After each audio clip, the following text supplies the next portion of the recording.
Hello, you wonderful people, and welcome to another episode of Centric. This being a show where I talk about TV shows that are crime dramas. For today's episode, I'm going to talk about Dark Winds, Season 2, Episode 4. A lot of really interesting things we've done in this episode, so let's break it down. So picking up where last episode left off, actually kind of taking us back to the beginning of the season, we have Joe and Bernie confronting the blonde man, because we still actually don't even know his name.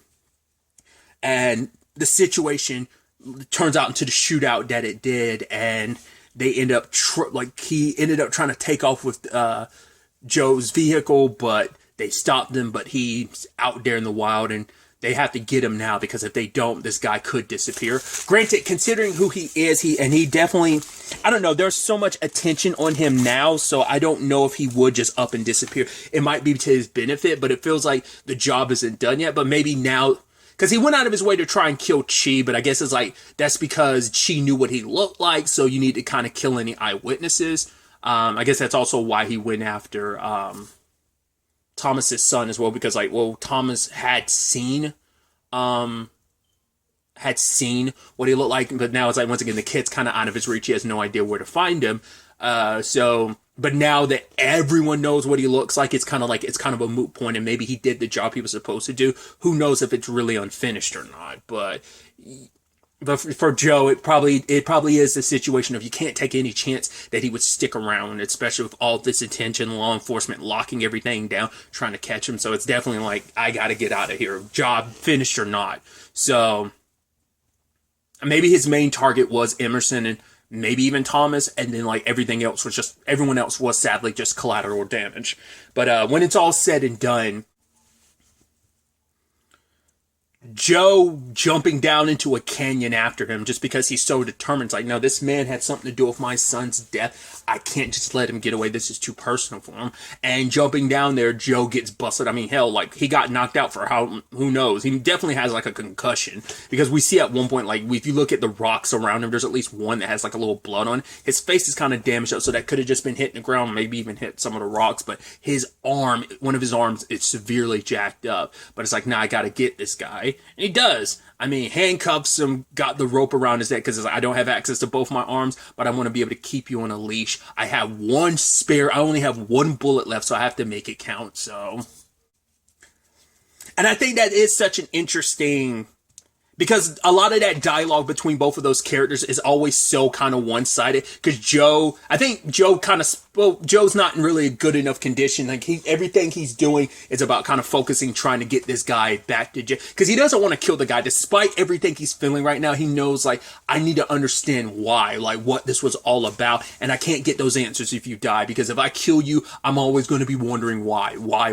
So for Joe, it's I have extra motivation not to kill you, but I also have all the reason in the world to kill you, because he also wants to give Joe the excuse to do it, because he pieces it together. It's right, why are you going so far and beyond? It's because I killed someone that was personal. You didn't. That's what this is personal. Was it your mother or something? He's all right. So he knows he has leverage in the situation, because it's cool. Either you actually do kill me, and then it's just kind of further, it frees me from it, because I get the joy of knowing that you never get whatever resolution that you were, not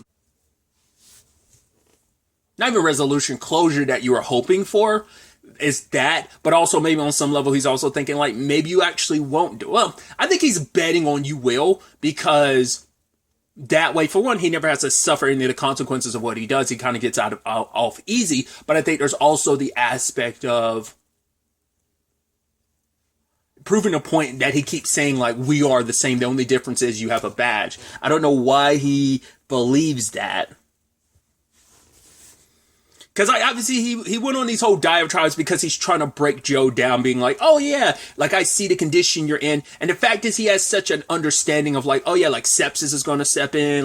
Basically, there are fragments from when you messed up your arm. Those kind of go into your bloodstream, and it could lead to a heart failure type of situation. He's breaking things down medically. It's well, he's probably a killer who knows enough about the body and anatomy. But I feel that's not just common knowledge. But like I said, that's just maybe him as a killer, or maybe that's a little bit kind of insight into his profession. Like maybe not even just him as an assassin and a killer, but maybe who he was before all of that. You know, there's something there about who this guy is. And that's why I was wondering, like, does he potentially have some like military connection or something like that? Like to be able to kind of know the ins and outs and know like, oh, Joe would most likely be suffering from something like this and that because of what you're going through. But Joe's trying not to listen to him. I even love later on Joe making this point that the difference between you and me is like, and he even says like in Danae that he's a sheep herder. He's like, it's not just about the limits of the physical body. It's about kind of almost like, yeah, I have a man has to stand for something, and that's what makes me different from you. I'm something I'm fighting for, something I believe in. You are someone who doesn't believe in anything. So. But we still know next to nothing about this guy. In fact, I would go as far as saying we know absolutely nothing about this guy. So we don't know what motivates him. Is it purely money? Is there some other ulterior reason why he is away? Because once again, I'm still unclear what that woman that helped patch him up or take care of him last episode. Still unclear whether or not he killed her or not. His whole thing is about leaving no witnesses, but he had made this, and this was a point I'd made last episode. I was like, does he not kill women? Because all his targets that we've seen have all been men. But he also made a point talking to Joe like, oh, who was it? Your mother. And I'm like, what is that? That's interesting to me. Like he would specifically, especially because like I said, last episode, I made the whole point of like, I've never seen him kill. Maybe he has, and it just hasn't come up in the show. But I thought that was kind of like, maybe some insight into his psychopathy, that maybe he only kills men, that he has some like weird thing about not killing women. Because he referenced it, because it seems like that was also my reason for thinking maybe that's why he let the old woman from last episode go. Well, older woman, sorry. But I shouldn't even say that. Just the woman from last episode. Because she probably isn't like that old. So that's what, nevertheless. But he also referenced his own mother. So the fact is he would also throw it at Joe like, oh, who did I murder? Your mom? That's why I'm like, it just seems too connected in that regard. Like, why would that be this person that you bring up? Why would, I mean, I guess it's like, why would you start there? I guess because it seems like well, we know he has mommy issues because the person he's looking for is his mom. So that's why, like I said, it has to play some part in his psychopathy. I'm just not fully sure how. I also love how you cut back to Senna and Bernie looking for Joe, because she's adamant, like, no, we got to find him. Obviously Joe's like a father to me, and I don't want this guy, because Joe's either going to make sure this guy goes to jail or he dies, but she wants to make sure Joe is okay. And I guess I'm maybe on some level hoping that she can stop Joe from killing this guy, because she knows how important these answers are to him, so she's probably hoping to get to him in time. Slicks, I mean, even that moment where Joe had to, like, choked him out with the rope, like, it's like, how did you expect this to go? Because he had, like, kicked Joe, but Joe was like, no, I got you, because he had wrapped it around the tree and then just, like, tightened it around his neck and was trying to choke him out. I think just enough to, like, incapacitate him, or maybe there's just a part of him like, oh, I could just kill you right now, but I'm not going to, and stops himself. But he managed to slip away from Joe, dislocated his shoulder so he could get the cuffs from behind him. I was like, yeah, there ain't really nothing out here for you to kind of uncuff yourself. But he tries to attack Joe, like Joe's using Joe's arm and pulling on it and grabbing it to kind of like send his pain throughout his body. But Joe is determined.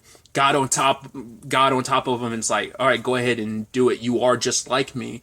Joe fires the shot, but it's like, no, I'm not going to kill you. This way, I'm not tempted to try and shoot you, because it's too easy. It's like, no, I'm telling you, we're not the same. And even when Bernie shows up in time, and it's like, I got him, Bernie, and without him having to, I mean, once again, he shouldn't have done what he did, because that could have played out so differently, him especially going off on his own like that. But it's like, yes, it's a good thing you succeeded, and just even that moment at the end of the episode where there are no words spoken. Like, the moment they bring him into the stations, there's not a single word spoken, just like the characters looking at each other. And then, like, there's not even a line, no lines of dialogue. It's just the characters kind of looking at each other. Like, the look on Bernie's face, but it kind of looked like a good thing you did what you did. Like, okay, good job, sir. I'm glad everything worked out. But it also looked kind of like, I hate that you did what you just did. Like, I would have had to tell Emma if like something had happened that you shouldn't have gone off on your own, like kind of the disapproving daughter. I think that's what I kind of got from that look. Like there is kind of like, it feels like that look in her eyes said so many things of like, I'm glad you're okay, but I also hate that you did that. It's a good thing you caught the guy, but it was also stupid of you to go alone. It kind of feels like that. But Bernie can be like, I think she's probably learned a lot from Joe, so she would do the exact same thing, I believe. So, but yeah, that moment of just like the blonde man and Joe looking at you, especially him kind of like tapping his finger against it's just like he's so calm and collected where it's just kind of like, well, I'm not dead, but it's just like he even said like, oh, it's already too late. Even if you kill me, like I'm already the voice inside your head. You can't get me out of your head. You know, ever since he found out about this guy's connection to Joe Jr.'s death, like it's like he can't get this guy out of his head, and it's like I need to find out what happened. Like, will it even give you closure? Maybe, but it gives you, at the very least, it will give you answers you deserve, because it just seems so random. And now it's like, oh, it may have been on purpose. Like I said, I think Joe Jr., maybe it was on purpose. Maybe it was never probably maybe meant to specifically be Joe Jr., but it was meant to be somebody, or maybe he was just sadly collateral damage and whatever it is that BJ has going on. Which, speaking of BJ, that ended up being some interesting developments when Rosemary shows up. They're like, pay off Chi. It's like, right, I did not think things were going to escalate to what they were. And he's like, you should have told me the truth from the beginning. It seems like even she's in the dark in some stuff, but there's still plenty she didn't tell Chi. Because let's not forget, in episode 2, Joe, after he talked to BJ, he left the room and he saw the imprint in the carpet from Rosemary's oxygen tank. So she was listening in, because there probably is stuff that she isn't aware of. But she was like, I got in someone else's business, is kind of what she said. I didn't mind my own business. I got involved in something I didn't really know about. And then it's like, yeah, like not only me, there's other people, not only that deputy that got killed, there's also so many other people that died, like the Charlies. And she was like, Emerson, he was like, yeah, and Thomas. And that's what, and that moment, that look in her face, like, wait, he's dead? I was like, whoa. I was like, were you two having an affair?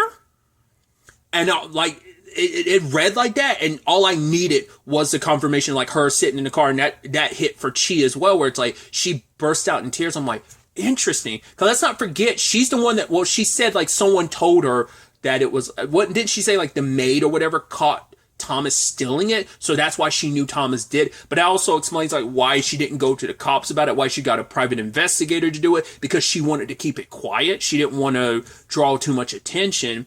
So now that makes me wonder, is that why she wanted to get it back? Because she knew, like, maybe Thomas had kind of gotten close to Rosemary for that purpose, or maybe they were in this together. I don't know. But maybe she thought, I don't want BJ to find out about Thomas being the one, so I need you, Chi, to go get this for me. And she never expected things to turn out this way. So it definitely puts BJ in a certain light, because it makes you go, did he know about the affair? To be fair, the way he confronted Chi, he's like, oh, I know you're the one sleeping with my wife. But it's like, no, she hired me. So it seemed like he legitimately didn't. I mean, there's a lot they're kind of keeping from each other. So because I would have assumed he would have had something to do with the Thomas and Emerson's death and the blonde man, but maybe there is someone else at play here. Like, BJ has his own involvement in all of this, but maybe it's someone else tied to the people of darkness, or we don't know. There's still a missing piece to this puzzle. So BJ might not have had any, because whoever hired the blonde man, who is the one who went after Emerson, also went after Thomas. But maybe, once again, maybe Thomas and even his son were just collateral damage, because like, you knew what I looked like, just like Chi. It's like, I needed to make sure no one knows what I look like, so I got to get rid of all eyewitnesses. Gotta clean up any messes. Can't let anyone be able to kind of like describe me to any law enforcement and stuff like that. And so it does seem like it might be someone else, but BJ even trying to hire Chi for it, and it's like, but she's kind of like, no, I'm not about that. Like, you know, he's not about the money. He is trying to like help. He is a, you know, honorable person, and so for him, he was kind of fired from the job, but I think BJ's like coming at him like that made him go like, okay, like I'm even more invested figuring out what this is all about, why all these people had to die, why I was targeted twice, almost killed twice. So what's this all about? And even that thing at the end between BJ and Rosemary, which I thought was interesting, where it's like, oh, this is my house. And she's like, yeah, but you paid it with my money. He's like, no, actually, it was your father's money. He left it to your sister. And then when she died, she left it to me like a wife would. So I was like, okay, so are we on some Mormon polygamy stuff here? Like, because at first I was like, I mean, when I hear the term sister wife or whatever, I assume like, wait, we're not actually blood related. I'm sure you probably could be, but more often than not, I feel like we're fellow wives, as in quote unquote sister wives, not that we're actual biological sisters. I'm sure it probably has happened or whatever. So I'm like, is that what happened? Or is it a thing of he married her sister, they had a relationship, and then after she died, him and Rosemary got together? Or were they married at the same time, like I said, on some like polygamy stuff? I don't know. Explains the whole Thomas thing of like, she probably stayed with him because she probably didn't have much choice in the matter. BJ definitely seems like the controlling type, especially when he gave her the necklace. It's like, what was it, Fidelis? He's like, yeah, it means faithful. And she's like, oh, I don't deserve it. He's like, no, of course you do. Of course you do. It's like, yeah, he knows about the affair. He just doesn't know that. It's like, oh, the person she was having an affair with is already dead, so. And the only person who kind of knows that now is Chi. He just obviously didn't say anything to BJ. You assume he didn't. He wouldn't have any reason to.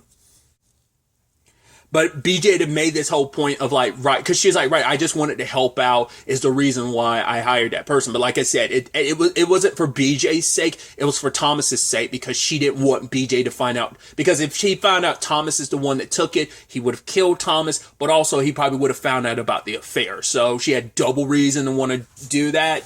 But it's kind of a moot point now because Thomas is gone, and he's making this whole point. BJ's like, yeah, you shouldn't get involved in something that you had no place to get involved in all of this. So, like I said, I don't 100% know Thomas's involvement. Did he get close to Rosemary was that just kind of like it happened? Or did he purposely get close to her just so he could get that box?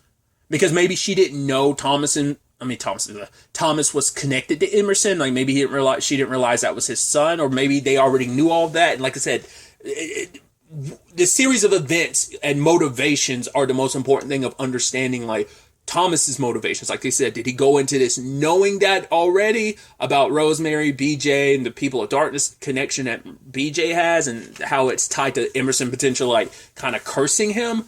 Or Emerson being cursed by BJ? Or was it just kind of something that happened after the fact and he found an opportunity? I don't know. That's going to be the really interesting part to it. And then finally, on the other side of things, we also have the Emma and Sally side of things, which that storyline seems like feels pretty certainly heading down the direction I thought it was. I had kind of gotten this feeling from Sally that I was like, is Sally going to run and kind of leave the baby behind? Because she feels like Emma and Joe could do a better job than her, that she feels like she's failing as a mother. But obviously there's a lot more complex feelings behind it. And so she ends up meeting, I'm blanking on her name already again. Like, I feel so bad. Is it Mary, the reporter?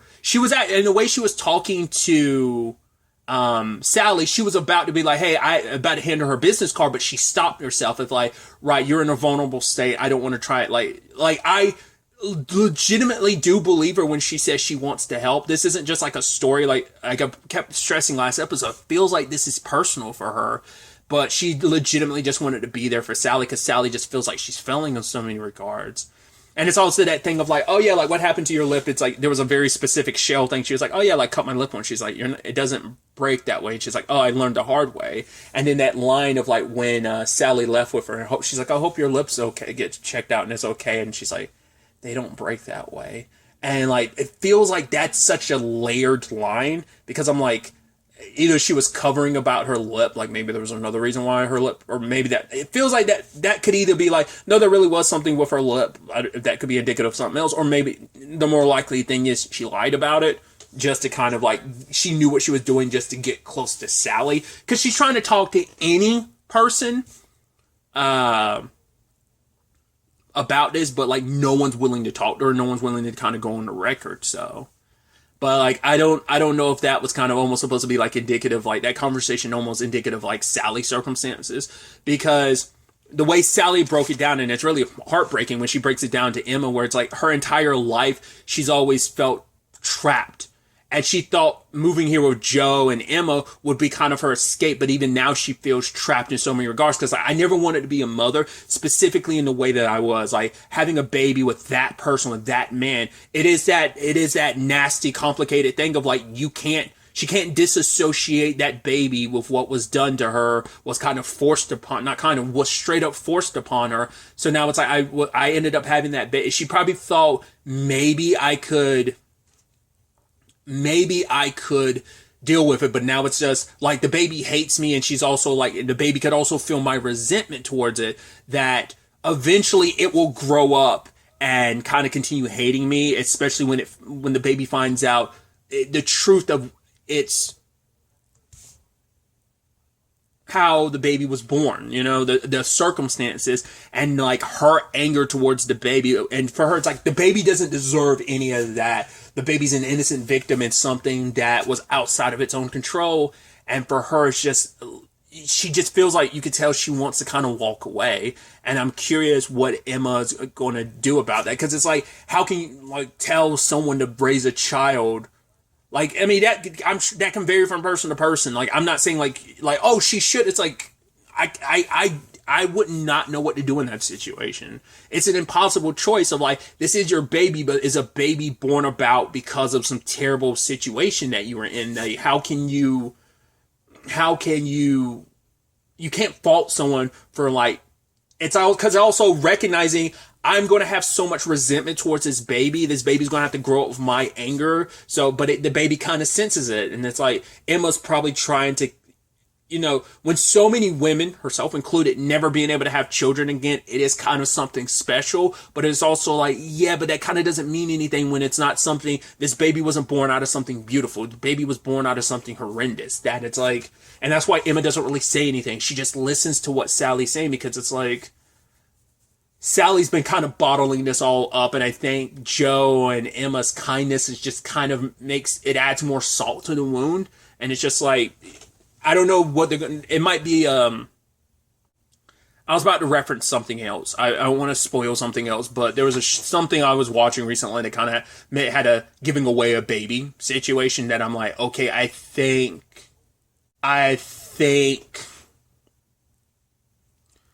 that might be the situation. Like, either she'll leave the baby with Emma and Joe, or it might be a situation of they give it to another loving family, maybe, type of situation. I don't know how that's going to play out. But I could definitely, and what Sally will do, like, when that's all said and done. Will she just, like, leave, and where would she go?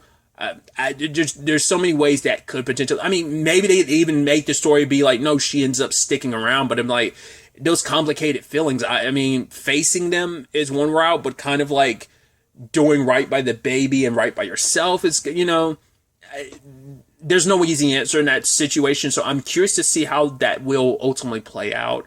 I'm really curious to ultimately see where all of this ends up taking us going forward into the next episode. But really, that's all I wanted to talk about. Until the next time we meet, be happy, be safe, live life to the fullest, and enjoy it. Good day, and goodbye.